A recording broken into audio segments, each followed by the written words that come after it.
Le capitaine Achab. La première rencontre d'Ismaël avec Achab sur le bateau. Un obscur pressentiment me fait frissonner tout entier. La réalité dépassait toutes mes craintes.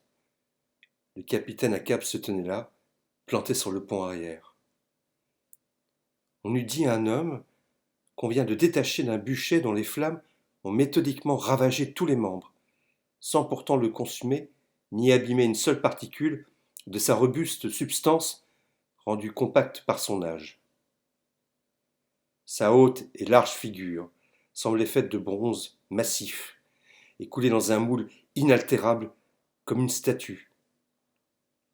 On lui voyait, prenant naissance dans ses cheveux gris et courant sur le côté du visage et du cou, avant de disparaître dans ses vêtements, une cicatrice d'une blancheur livide.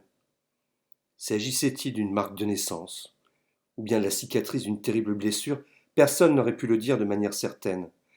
Par une sorte d'accord tacite, on n'y fit jamais, ou presque jamais allusion, surtout parmi les officiers. J'avais été si profondément troublé par la forme sinistre d'Achab et par cette livide balafre qui le zébrait, qu'il me fallut quelques instants pour comprendre que la gravité, lugubre, impérieuse qui se dégageait de sa personne, provenait de la jambe barbare sur laquelle il s'appuyait à demi. Mais on ne m'avait pas trompé.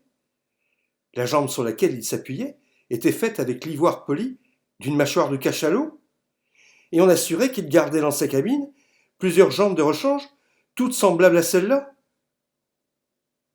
Mais il y avait autre chose.